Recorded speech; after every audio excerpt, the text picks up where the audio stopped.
اللهم صل على سيدنا ومولانا محمد وعلى آلہ وصحبہ وبارک وسلم۔ تو وہ بتا رہا آقا علیہ السلام پر خود کیا بیتی تو جب وحی نہیں آئی، بعثت نہیں ہوئی تھی، بعثت، تو آقا علیہ السلام اسی طرح حسب سابق گھر بار چھوڑ کے غار حرا میں چلے جاتے، حسب سابق، ستو لے لیتے، پانی لے لیتے، جو کی کوئی روٹی پکا لیتے، 7 دن، کبھی 10 دن، کبھی 15 دن، کبھی 20 دن، کبھی مہینہ، 40 دن تک بھی غار حرا میں جا کے بیٹھے رہتے، جس کو علامہ اقبال نے کہا ہے کہ مصطفیٰ اندر حرا خلوت گزین، اس خلوت کا ذکر کیا ہے۔ اور عالم یہ ہوتا کہ حضرت خدیجہ الکبریٰ پریشان ہو جاتی کہ 10 دن کا کہہ کے گئے تھے تو آج 15 دن ہو گئے، آئے بھی نہیں، ہفتے کا فرما گئے تھے، آج 2 ہفتے گزر گئے، آئے نہیں، سامان کھانے کا جو ستو ہفتے کے تھے، تو پریشان ہو کر پہاڑوں پر چڑھتی، اوپر جاتی حضرت خدیجہ الکبریٰ جا کے خبر لوں رضی اللہ، اور جا کے جب حضور کے مراقبے کی حالت میں حضور ہوتے، مست حالت مراقبہ میں، تو دیکھتی کہ وہ جو 15 دن گزر گئے، وہ 7 دن کا جو کھانا لے گئے تو وہ بھی یوں ہی پڑا ہوا ہے۔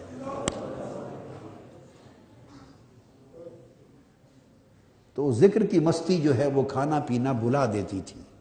یاد کی مستی، تعلق کی مستی، وصال کی مستی بلا بے نیاز کر دیتی تھی۔ تو یہ کیفیت تھی جب بعثت نہیں ہوئی تھی، ذمہ داری نہیں پڑی تھی، تو پھر جب جی چاہتا جا کے آئینہ دل میں ہے تصویر یار، جب ذرا گردن جھکائی، گردن جھکاتے تھے دیکھتے رہتے تھے، گردن جھکاتے تھے دیکھتے رہتے تھے، ذمہ داری جو نہیں تھی اور خلق خدا کی ابھی نہیں پڑی تھی، یہ عالم تھا۔ پھر نبوت کا اعلان ہو گیا، بعثت ہو گئی، پھر رسالت کا منصب عطا ہو گیا، حکم قم فانذر وربک فکبر، حکم آ گیا، دعوت دیں، ادعو الی سبیل ربک بالحکمہ، اب ساری بہکی بھٹکی مخلوق کو بلا کے لاؤ میری طرف۔ تو فرق آ گیا نا، پہلے اپنے آپ ہی جانا رہتا تھا،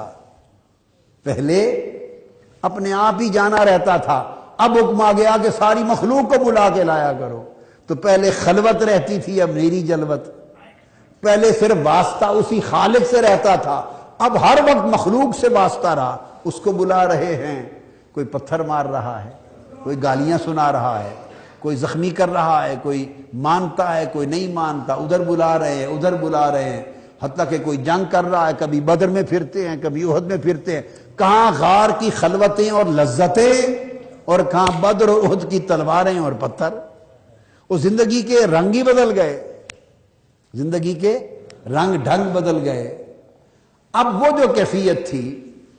اس کی طرف اللہ پاک نے ایک اشارہ فرمایا سورہ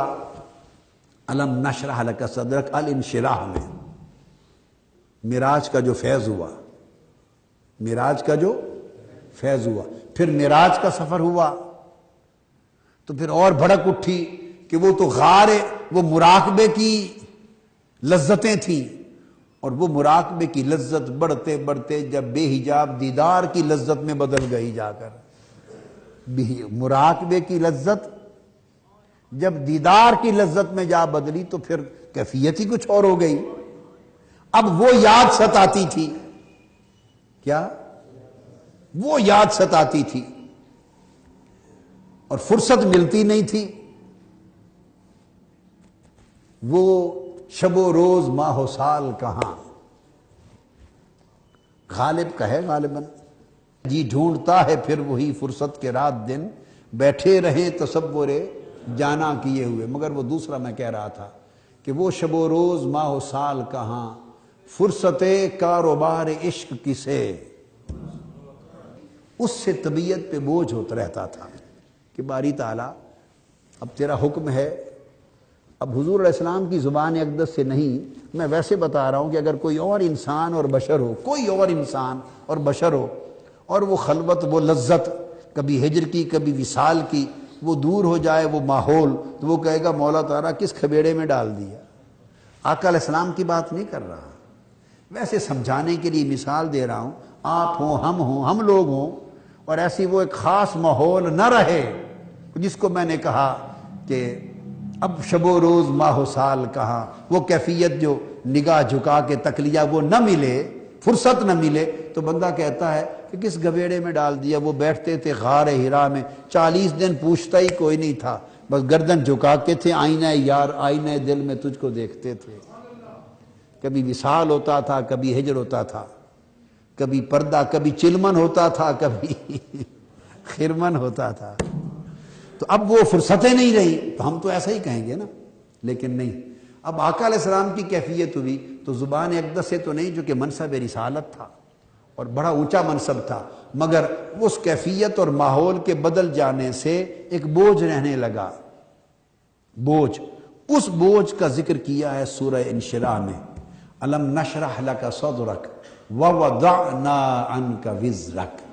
ہم نے آپ کا سینہ آپ کے لیے کیا کھول نہیں دیا ہے، اور آپ کا بوجھ جو آپ کی پشت کو دبائے جا رہا تھا، جھکائے جا رہا تھا، وہ بوجھ ختم نہیں کر دیا، ہم نے بوجھ اتار دیا۔ اب وہ بوجھ کیسے اتارا؟ وہ اس چیز کا بوجھ تھا۔ یہ عارفوں کی تفسیر ہے بابا، علماء اور مفسروں کی نہیں ہے، یہ مفسرین کی تفسیر نہیں ہے۔ لیس ھذا تفسیر المفسرین، ھذا تفسیر العاشقین و تفسیر العارفین و تفسیر الواصلین، لا یوجد فی الکتب یوجد فی الصدور۔ تو وہ یہ جو بوجھ تھا، تو پھر کیا ہوا کہ اللہ پاک نے اس کا جواب دیا، محبوب اب یہ تو ہم نے کام سونپا ہے نا، یہ میں وہ بات جو پچھلے واقعات بیان کیے خواجہ نظام الدین اولیاء استقامت، یہ کام تو میں نے سونپا ہے۔ اب تم طائف کے بازاروں میں جاتے ہو، یا بدر کے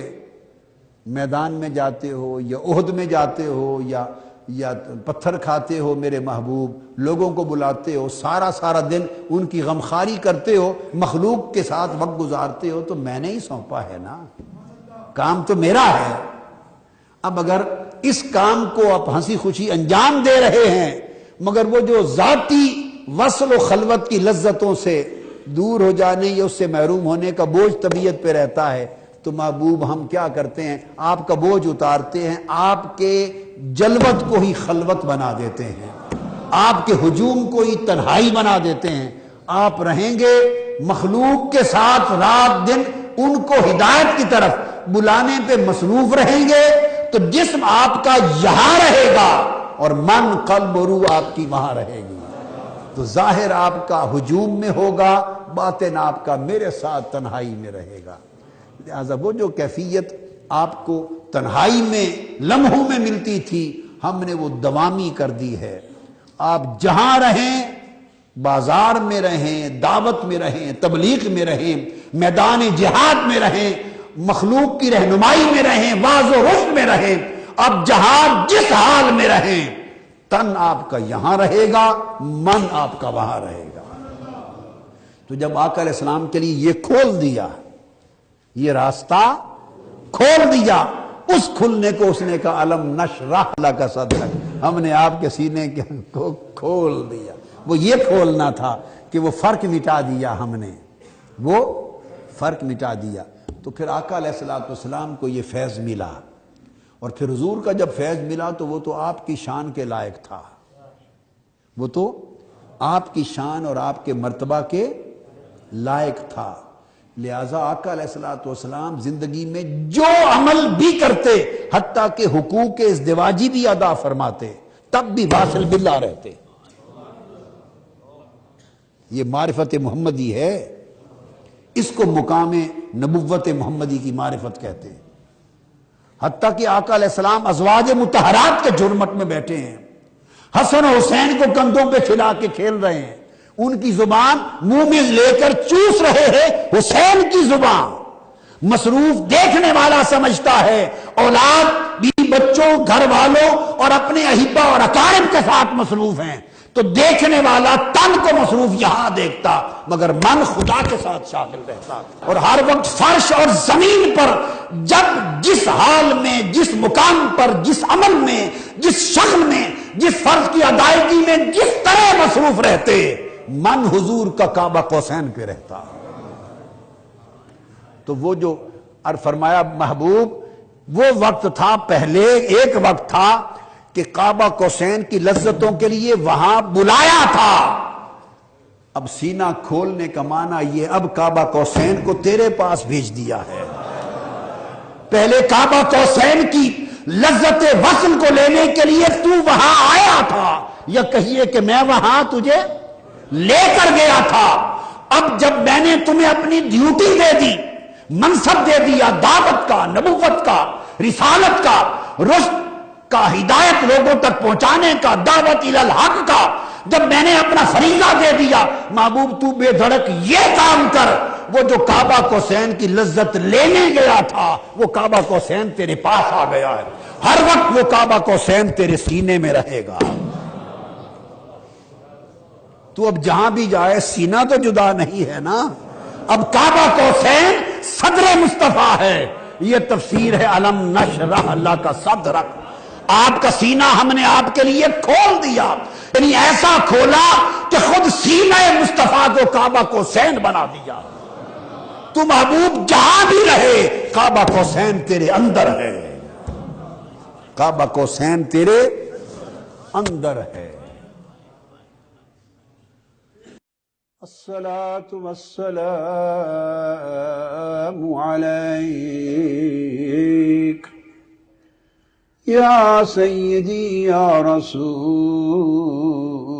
الله وعلى آلك وأصحابك وأهل بيتك يا سيدي يا حبيب الله